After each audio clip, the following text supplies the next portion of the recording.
Hello and welcome to smart learning. আজকে আমরা news paper discussion করব। নিউজ পেপার ডিসকাশনে গুরুত্বপূর্ণ যে টপিকগুলো রয়েছে সেগুলো দেখে নেব। এক দেশ এক নির্বাচন, এখানে এই বিলটা কিন্তু উত্থাপিত হতে চলেছে এবং তার জন্য কমিটি গঠন হয়েছে। সেই সংক্রান্ত নিউজটা বলতে গিয়ে এখানে কিন্তু অনেক কিছু আমাদের ইন্ডিয়ান পলিটির বিষয় বলা রয়েছে এবং সম্পূর্ণটা খুব সুন্দর চার্টের মাধ্যমে দেখানো রয়েছে। তো আমরা কিন্তু এই অংশটা ভালো করে দেখে নেব।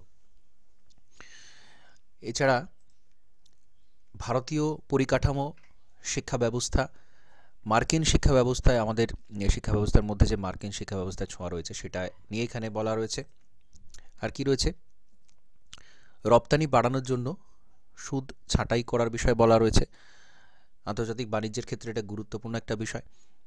টাকা সর্বনিম্ন অবস্থানে রয়েছে সেটা নিয়ে নিউজ রয়েছে। শুল্ক যুদ্ধ, ট্যাক্স, আমেরিকা কিন্তু ট্যাক্সের পরিমাণ বাড়াবে ভারতীয় পণ্যে, সেটা এখানে বলা হয়েছে, তো সেটা নিয়ে আলোচনা। প্রতিরক্ষা ব্যবস্থা নিয়ে এখানে কিছু বিষয় বলা রয়েছে। এখানে ওই ট্যাক্সের বিষয়টাই বলা রয়েছে, আরেকটু অন্যভাবে বলা রয়েছে, সেটা আমরা দেখে নেব। এবং সম্প্রতি রাজ্য অর্থ কমিশন গঠন করা হয়েছে, সেটা নিয়ে এখানে অনেক কিছু ভালো আলোচনা রয়েছে, সেটা আমরা দেখে নেব।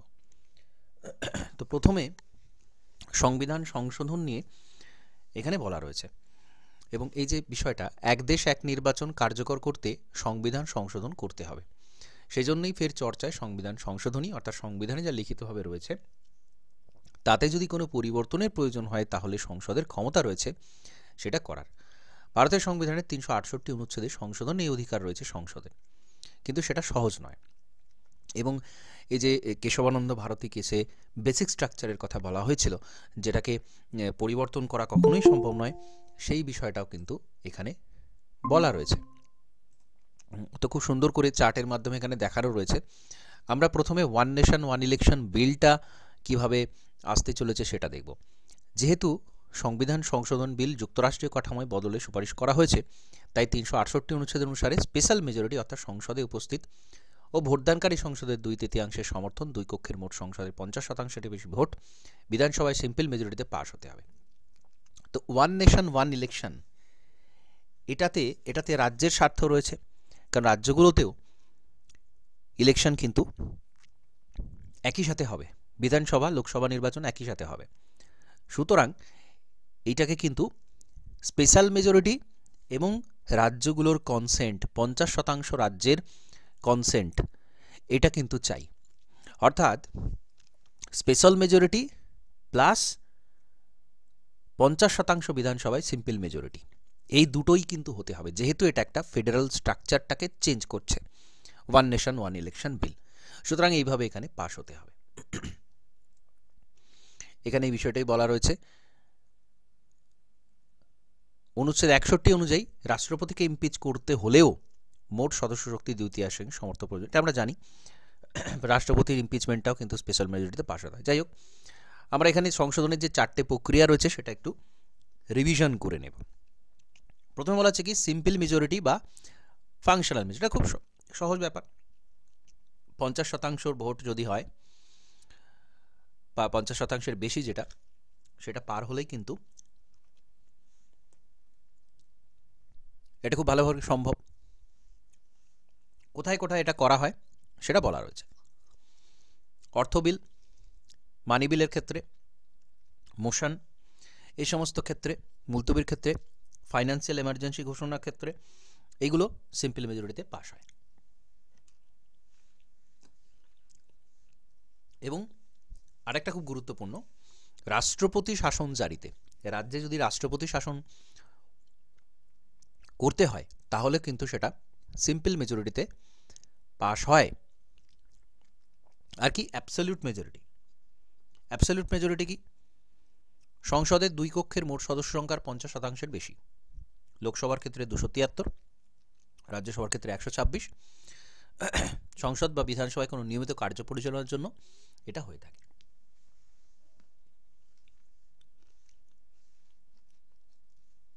এফেক্টিভ মেজরিটি কি, এখানে যতজন উপস্থিত আছে তার 50% বেশি সমর্থন প্রয়োজন। অর্থাৎ লোকসভাতে 545টা আসনের মধ্যে 5টা ফাঁকা রয়েছে, সেক্ষেত্রে এফেক্টিভ মেজরিটি হচ্ছে 545 - 5 ডিভাইডেড বাই 2 + 1, 271। অর্থাৎ যেহেতু আমাদের এখন অ্যাকচুয়াল সংখ্যাটা হচ্ছে 545, 550 কিন্তু অ্যাকচুয়াল সংখ্যা এই মুহূর্তে নেই, সেজন্য অ্যাকচুয়াল সংখ্যাটাকে ধরে এটা করা হচ্ছে।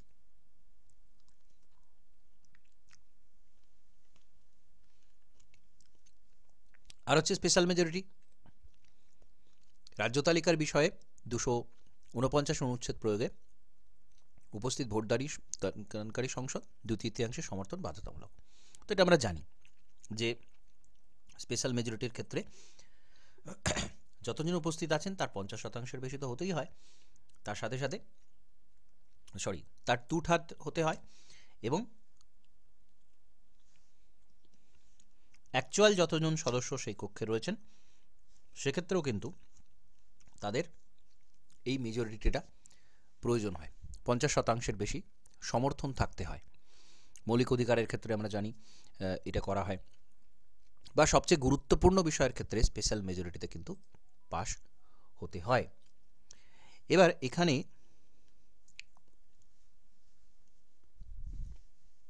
ইউজিসি যে নতুন খসড়া নির্দেশাবলী জারি করেছে আপাতদৃষ্টিতে তার সময়োপযোগী ও উদারপন্থী, এবং এখানে লেখক কি বলছেন, শিক্ষানীতি সংস্কারের নামে ইউজিসি যেসব নিদান হাঁকছে বেশিরভাগ শিক্ষা প্রতিষ্ঠানে তার সুষ্ঠু রূপায়ণের জন্য প্রয়োজনীয় অর্থ বা পরিকাঠামো নেই।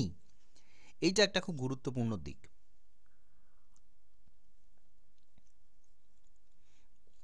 আমরা পলিসিটাকে এমনভাবে রাখলাম যেখানে ভালো ভালো অনেক কথা বলা আছে, কিন্তু পলিসিটা কীভাবে ইমপ্লিমেন্টেশন হবে, আর্থিক সংস্থান, পরিকাঠামো এগুলো যদি না থাকে সেটাকে ফলপ্রসূ করা সম্ভব নয়, ইমপ্লিমেন্টেশন সম্ভব নয়। যেটা এখানে বলা হচ্ছে কিভাবে। 1919 সালের 9 ফেব্রুয়ারি চেন্নাই শহরে রবীন্দ্রনাথ একটি বক্তৃতা করেছিলেন। বক্তৃতাটির শিরোনাম ছিল the centre of Indian culture. এখানে কিছুদিন পরে 27 মার্চ কলকাতায় একই বক্তৃতা তিনি করেন। ইংরেজি ভাষায় বক্তৃতা ধারণ করেছিল বিশ্বভারতী বিশ্ববিদ্যালয় প্রতিষ্ঠান বীজ ভাবনাগুলি।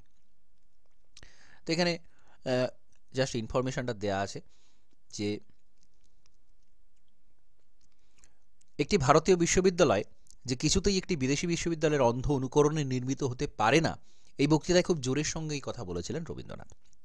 তো এখানে মূল বিষয়টা বলা রয়েছে, এই আর্টিকেলের ভেতরে যেটা বলা রয়েছে সেইটা এখানে বলা রয়েছে যে আমাদের ভারতীয়রা পুরোপুরি একটা বিদেশি প্রতিষ্ঠান যেমনভাবে চলে সেইভাবে চলতে পারে না, এইটা এখানে বলা রয়েছে।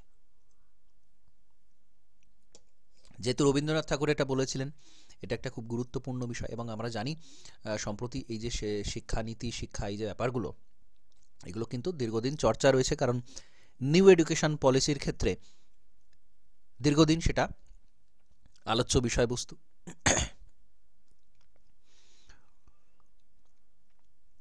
কিছুদিন আগে ইউরোপ থেকে আমাদের দৃষ্টি সরে গিয়ে পড়েছে আমেরিকার ওপর। এখন তাই উচ্চশিক্ষার মার্কিনীকরণ চলছে। জাতীয় শিক্ষানীতি 2020 চালু হওয়ার পর থেকে এই প্রক্রিয়াটি গতি পেয়েছে বিস্তর। এমন সব বদল করা হচ্ছে, মনে হচ্ছে এক ধাক্কায় দেশের এক একটি বিশ্ববিদ্যালয় গড়ে উঠবে হার্ভার্ডের সমতুল। অর্থাৎ এই যে মার্কিনরা যেখানে ধনতন্ত্রের অনুসরণ করা হয়, তাদের যে শিক্ষানীতি, তাদের যে শিক্ষা ব্যবস্থা, আমাদের শিক্ষা ব্যবস্থাটাকে সেরকম করার চেষ্টা করা হচ্ছে। এটা কিন্তু লেখক বলছেন, লেখকের দৃষ্টিভঙ্গিতে এটা মনে হয়েছে।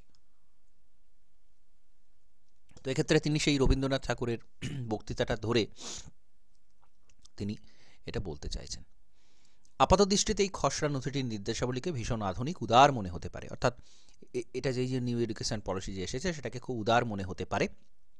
যেমন 12 ক্লাসের পরীক্ষার একজন পড়ুয়ার পাঠ্য বিষয় যাই হোক না কেন, কলেজে ভর্তির সময় সেই বিষয়টি আর গুরুত্বপূর্ণ থাকবে না। আর্টস নিয়ে 12 ক্লাস পাশ করা একজন পড়ুয়া যদি মনে করে সে ফিজিক্স নিয়ে কলেজে ভর্তি হবে, তাকে বাধা দেওয়া যাবে না। তো এই ব্যাপারটা আমরা জানি, দীর্ঘদিন এমন পদ্ধতি ছিল যে ক্লাস 12-এ সে যেটা পড়ে এসেছে সেই কোনো একটা বিষয় নিয়েই তাকে পড়তে হবে তারপরে কলেজে ভর্তির সময়। এখানে কিন্তু সেই ব্যবস্থাটা তুলে দেওয়া হয়েছে। তবে হ্যাঁ, তাকে পাশ করতে হবে জাতীয় স্তরের বিশ্ববিদ্যালয় স্তরে প্রবেশিকা পরীক্ষা। তো প্রবেশিকা পরীক্ষা পাশ করার পরেই সে কিন্তু ঢুকতে পারবে কলেজে। স্নাতকোত্তরের পড়াশোনার ক্ষেত্রে এই একই নিয়ম প্রযোজ্য হবে। স্নাতকোত্তরের ক্ষেত্রেও কিন্তু সেম একই বিষয়টাকে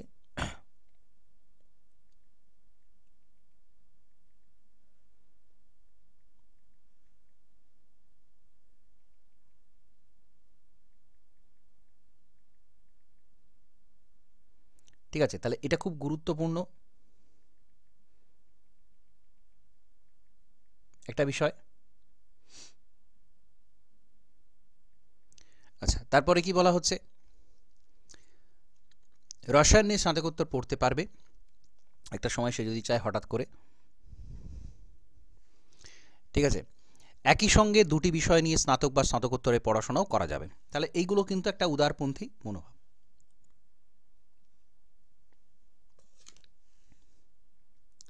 ঠিক আছে, একজন পড়ুয়া একই সঙ্গে ইতিহাসে এমএ এবং বোটানিতে এমএসসি করতে পারে। যাই হোক, এছাড়া বলা হয়েছে যে ইচ্ছে করলে উচ্চশিক্ষা প্রতিষ্ঠানগুলি বছরে দুবার পড়িয়া ভর্তি করতে পারবে। জুলাই, আগস্ট, জানুয়ারি, ফেব্রুয়ারি খবরে প্রকাশ। ইতিমধ্যে দেশের 6টি কেন্দ্রীয় বিশ্ববিদ্যালয় বছরে দুবার পড়িয়া ভর্তি করে নীতিটি সাগ্রহে বরণ করে নিয়েছে। তো এটা একটা গুরুত্বপূর্ণ বিষয়। তো এখানে লেখক কি বলছেন, আমরা নিউ এডুকেশন পলিসি যদি আমরা একটু বিচার করি তাহলে দেখব এই বিষয়গুলো কিন্তু এসেছে। কিন্তু এখানে তিনি বলছেন কি, লেখক বলছেন, অনেকের মনে হতে পারে এই সমস্ত পরিবর্তন অত্যন্ত আধুনিক, সময়োপযোগী এবং উদারপন্থী। সত্যি কি তাই? অতি দ্রুত এই যে দেশের উচ্চশিক্ষা এক উস্ফালনের পথে ইউজিসি হাঁটছে, তার জন্য উচ্চশিক্ষা প্রতিষ্ঠানগুলি পরিকাঠামো প্রস্তুত তো? বছরে একই বিষয়ে দুবার করে ছাত্রভর্তি করলে একই শিক্ষা প্রতিষ্ঠানে একজন পড়ুয়া একই সঙ্গে দুটি বিষয় নিয়ে স্নাতকোত্তরে পড়াশোনা করতে চাইলে যে পরিমাণ ক্লাসরুমের প্রয়োজন হবে তা দেশের উচ্চশিক্ষা প্রতিষ্ঠানগুলিতে আছে তো? জাতীয় শিক্ষানীতি চালু হওয়ার আগে দেশে কিছু কলেজের কোনো কোনো ক্লাসে পড়ুয়া সংখ্যা ঠেকেছে 700-800-তে। ক্লাসে নিয়মিত যদি সকল পড়ুয়া হাজির থাকে তাহলে তাদের বসার জায়গা দেওয়া যায় না। বাস্তবে পড়ুয়ারা ক্লাস কামাই করেই দেশে উচ্চশিক্ষা ব্যবস্থার মুখ রক্ষা করে চলেছে। অর্থাৎ এখানে বাস্তব চিত্রটা তুলে ধরা হয়েছে এবং এই সমালোচনাটা এটা গুরুত্বপূর্ণ, কারণ জাতীয় শিক্ষানীতি নিয়ে বহু লিখতে দেওয়া হয় ডেসক্রিপটিভ রাইটিংয়ের ক্ষেত্রে, আগামী দিনেও দেওয়া হবে এবং সমালোচনাগুলোও কিন্তু আমাদের করতে দেওয়া হবে। তো তখন আমরা কিন্তু এই পয়েন্টগুলো তুলে ধরব। ক্লাসরুমের একটা বড় সমস্যা আছে, এটা নিয়ে কোনো সন্দেহ নেই। তো ক্লাসরুমের পরে কি উচ্চশিক্ষা প্রতিষ্ঠানগুলো আছে তো পর্যাপ্ত শিক্ষক? এটা একটা বড় প্রশ্ন। যথেষ্ট পরিমাণ শিক্ষকের অভাব রয়েছে। যে আমেরিকান মডেলটিকে অন্ধ অনুকরণ করার চেষ্টা করছে ইউজিসি, সেটি একটি সফল মডেল, সন্দেহ নেই, কিন্তু সেই মডেলটি সফল হতে পারে যদি ক্লাসরুমে পড়ুয়ার সংখ্যা হয় 30 থেকে 40।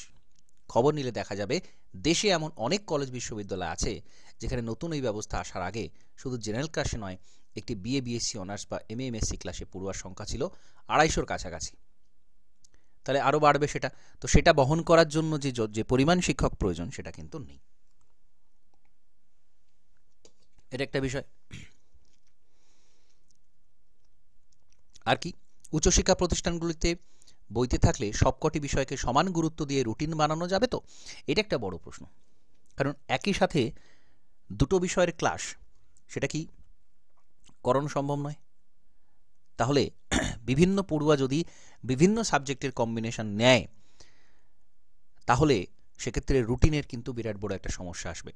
এখানে সেটার বিষয় বলা রয়েছে। এছাড়া প্রচুর পরিমাণ অর্থ খরচ হবে, সেই অর্থ সংস্থান কোথা থেকে আসবে সেটা নিয়ে কিন্তু স্পষ্ট দিক নির্দেশ নেই। তাহলে এইগুলো হচ্ছে সমস্যা।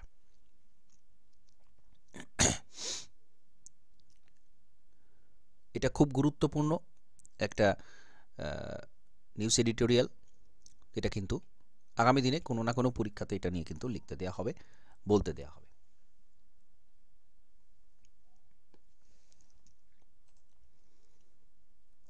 রপ্তানির স্বার্থে সুদ ছাঁটার সওয়াল ডিজিএফটি।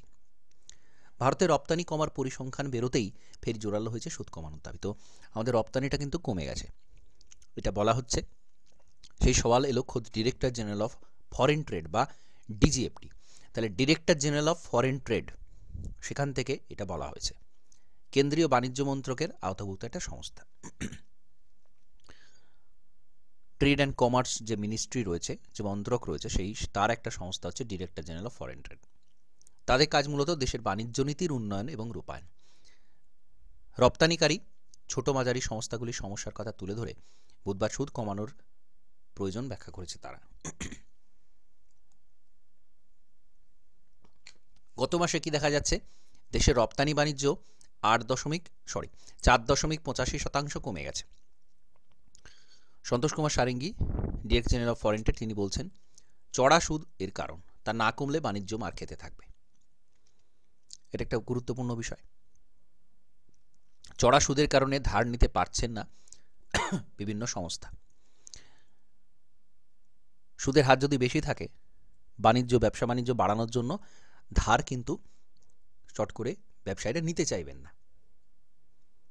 তাহলে সেই জায়গাতে কিন্তু এখানে সমস্যা দেখা যাচ্ছে, এটা বলা হচ্ছে। ভারতের সুদ, রিজার্ভ ব্যাংকের রেপো রেট, যে সুদে তারা ব্যাংকগুলিকে ধার দেয়, এখন হচ্ছে 6.5। এইটাগুলো কিন্তু সরাসরি প্রশ্ন জিজ্ঞাসা করা হয়। একটু এগুলো বর্তমান সময়ে কখন কি repo rate, reverse repo rate থাকছে, এগুলো মনে রাখতে হবে। তাহলে এখন রেপো রেট হচ্ছে 6.5। এশিয়ার অন্য দেশগুলো এই রেট কত? 2.5 থেকে 3.5-এর মধ্যে। ফলে তারা এগিয়ে যাচ্ছে, কারণ ব্যবসায়ীরা সেখানে সুদ মানে অর্থ ধার নিতে পারছে, সুদ কম দিতে হচ্ছে। তো সেইটার কারণে রপ্তানি বাণিজ্য ধাক্কা খেয়েছে, এটা এখানে বলা হচ্ছে। এটা খুব গুরুত্বপূর্ণ একটা বিষয়। অর্থনীতির বিশ্লেষণের ক্ষেত্রে আমাদের মাথায় রাখতে হবে যে যখনই এই সুদের হারটা বেশি থাকে, তখনই কিন্তু মার্কেটে এটা টাকা যাতে কম যায় সেজন্য করা হয়। কিন্তু টাকা কম যাওয়ার পরিকল্পনা থেকে সমস্যা কাদের হয়? যারা ধার নিতে চান, তাদের ক্ষেত্রে কিন্তু বড় সমস্যা হয়। যাই হোক, এটা মনে রাখতে হবে। আচ্ছা, টাকার যে মূল্য সেটা কিন্তু আরও কমে গেছে। সেন্সেক্স আরও 502 পয়েন্টে নেমেছে। গত 3 দিনে 1951 পয়েন্ট কিন্তু সেন্সেক্স নেমে গেছে। এটা একটা বিষয়, ভাবার বিষয়। তো এটা দেখা যাচ্ছে। পাটনা আইআইটি অর্থনৈতিক অধ্যাপক রাজেন্দ্র পরমাণিক বলছেন, ভারতীয় অর্থনীতির ঝিমুনি নিয়ে আশঙ্কা তৈরি হয়েছে। গত মাসে $3,784 কোটি ছুঁয়ে নজির করা বাণিজ্য ঘাটতি টাকার ওপর চাপ বাড়িয়েছে। বাণিজ্য ঘাটতি গত মাসে $3,784 কোটি ছিল। বাণিজ্য ঘাটতি মানে এক্সপোর্টের থেকে ইম্পোর্ট বেশি হয়ে গেছে। কেন হয়েছে? দেশের রেকর্ড অঙ্কের সোনা আমদানি। আমরা জানি আমরা সবচেয়ে বেশি তেল আমদানিতে খরচ করি, তারপরে কিন্তু সোনা আমদানি। তো সেই সোনা আমদানিটা অনেক বেড়ে গেছে। বিশ্ববাজারে অশোধিত তেলের দামও ঊর্ধ্বমুখী। দাম যত বাড়বে, তেল কেনার জন্য তত বাড়বে ডলারের চাহিদা, যা টাকাকে আরও টেনে নামাতে পারে। তো এই বিষয়টাই আমি গতকালও বলছিলাম যে ডলারের চাহিদা বেড়ে যাচ্ছে বলে ডলারের দাম বেড়ে যাচ্ছে, এবং তার তুলনায় টাকার দামটা কমে যাচ্ছে স্বাভাবিকভাবে। তবে অর্থনীতিবিদ সুমন মুখোপাধ্যায় বলছেন, টাকার পতন সাময়িক। ডোনাল্ড ট্রাম্পের ক্ষমতায় আসা, বাংলাদেশের সাম্প্রতিক অশান্তি, কৃষক আন্দোলন, এই কারণে এটা হচ্ছে, যেটা কিনা বেশি দিন স্থায়ী হবে না। যাই হোক, খুব গুরুত্বপূর্ণ বিশ্লেষণটা।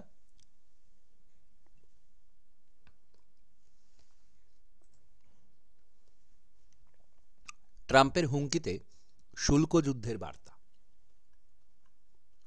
এখানে মূল বিষয়টা হচ্ছে, আমেরিকা যে সমস্ত দ্রব্য যখন ভারতের বাজারে ঢোকে, ভারত কিন্তু তার উপর ট্যাক্স, যে কোনো দেশই ট্যাক্স চাপায়, ভারতও ট্যাক্স চাপায়।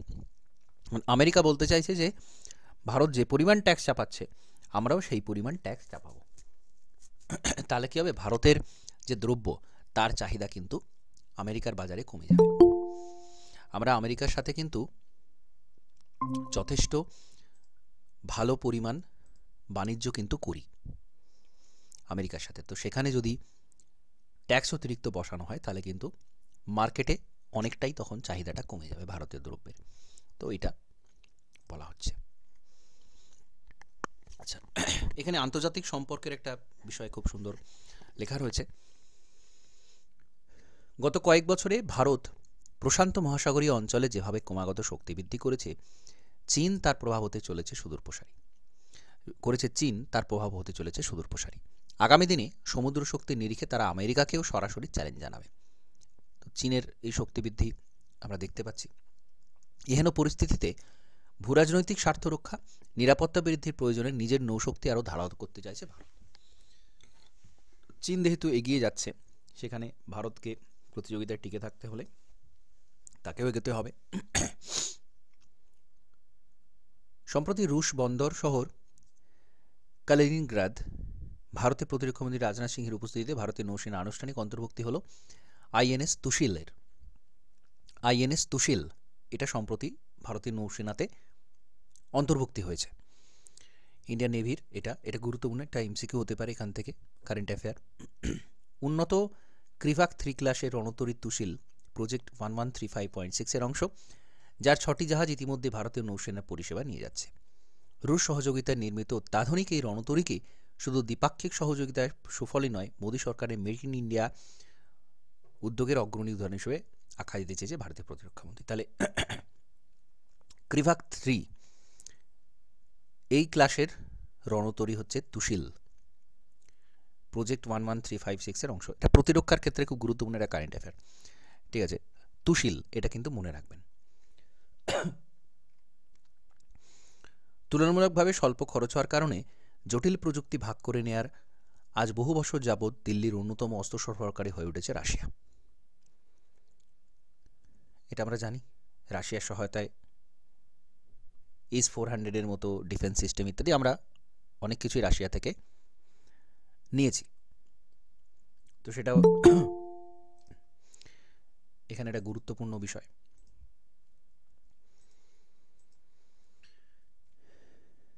তো যাই হোক, এই যে একটা পরিস্থিতি তৈরি হয়েছে,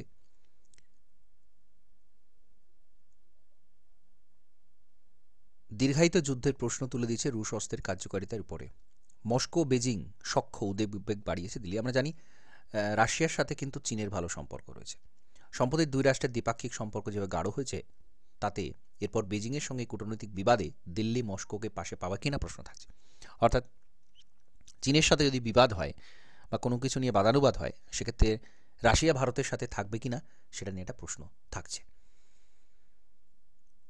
পাকিস্তানকে চীনের অস্ত্র সরবরাহের বিষয়টাও ভারতকে উদ্বিগ্ন রাখে। এমতাবস্থায় অস্ত্র ভাণ্ডারের ক্ষমতা বাড়াতে আমেরিকা সহ ফ্রান্স, জার্মানি, ইসরায়েল মুখী হয়েছে ভারত। এটা আমরা জানি, ফ্রান্সের থেকে হোক, আমেরিকার থেকে বিভিন্ন সময় ভারত কিন্তু এদের থেকেও অস্ত্র আমদানি করে থাকে।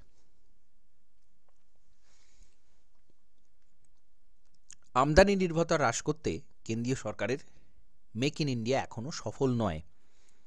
আমদানি কম করার জন্য ভারতে কিন্তু যথেষ্ট পরিমাণ অস্ত্র তৈরি হয় না, বা সেই উৎকৃষ্ট মানের অস্ত্র তৈরি হয় না যে আমরা আমদানি করতে পারি।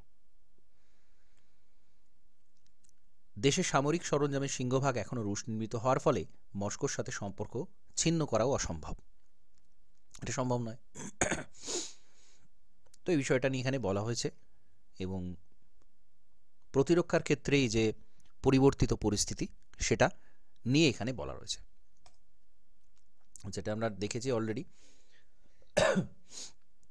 10% শুল্ক বৃদ্ধিতে জিডিপি কমবে 0.3%। অর্থাৎ ভারতের ওপর যদি ট্যাক্স চাপায় আমেরিকা, ভারতের দ্রব্য তাদের মার্কেটে ঢোকার আগে যদি বেশি ট্যাক্স চাপায়, তাহলে কিন্তু জিডিপি এতটা কমবে, এটা বলা হচ্ছে।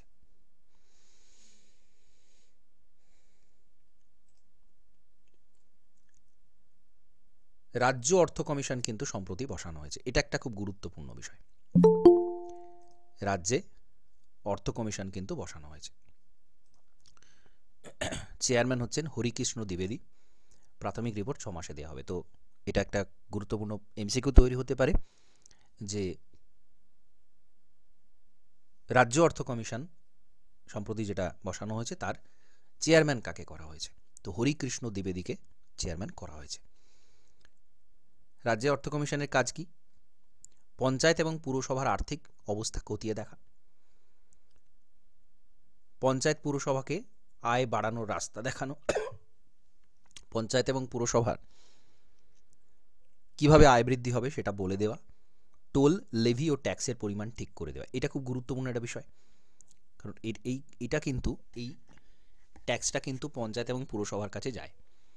টোল, লেভি, ট্যাক্স, আমরা ট্যাক্সেশন অধ্যায়গুলো পড়েছি, কোন ট্যাক্সটা কার,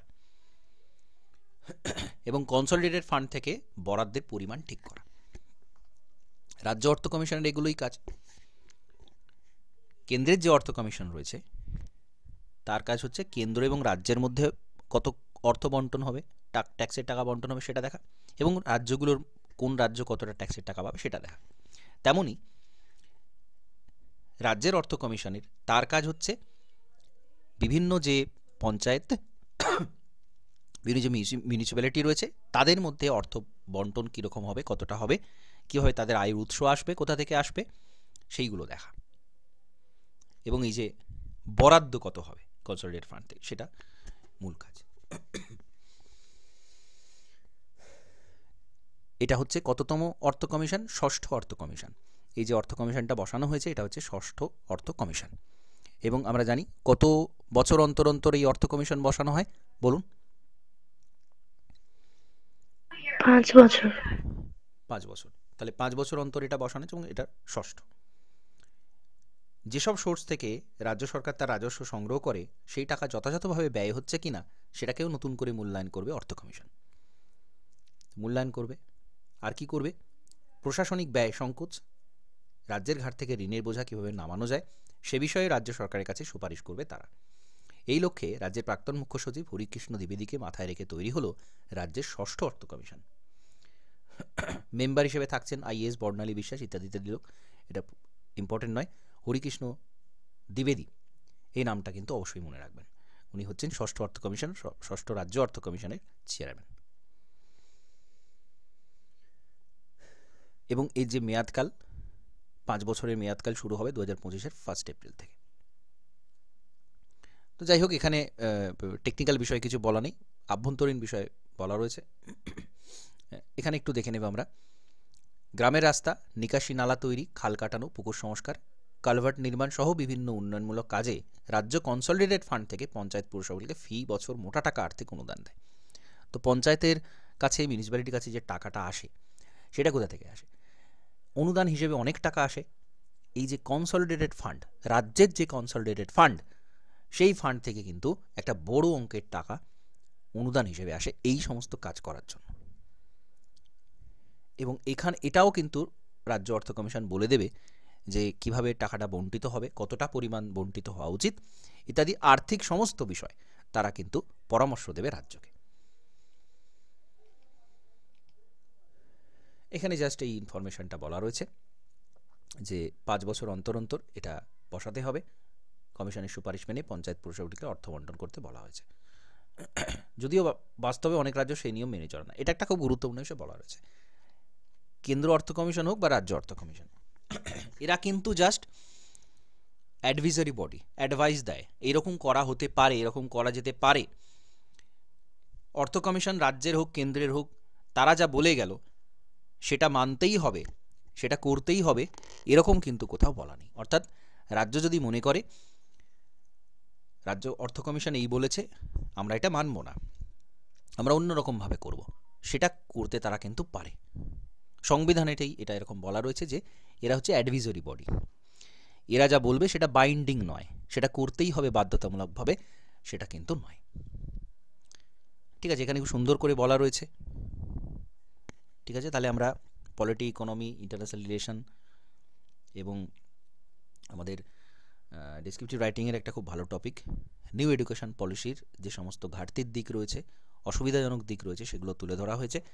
তো আগামী বিভিন্ন পরীক্ষাতে, ডেসক্রিপটিভ রাইটিংয়ের ক্ষেত্রে, এমসিকিউ পরীক্ষাতে, সমস্ত জায়গাতে কিন্তু এই সব জায়গা যেগুলো আমি হাইলাইট করে দিলাম, এখান থেকে প্রশ্ন আসার সম্ভাবনা রয়েছে। ঠিক আছে, আমি ইমেজ ফরম্যাটে এই যে অংশগুলো রয়েছে আমি এগুলো দিয়ে দেবো, আপনারা একটু এই ইনফরমেশানগুলো কালেক্ট করে তুলে রাখবেন। ওকে, কিছু প্রশ্ন থাকলে জিজ্ঞাসা করতে পারেন।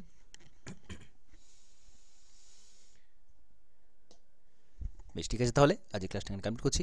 নমস্কার, ধন্যবাদ।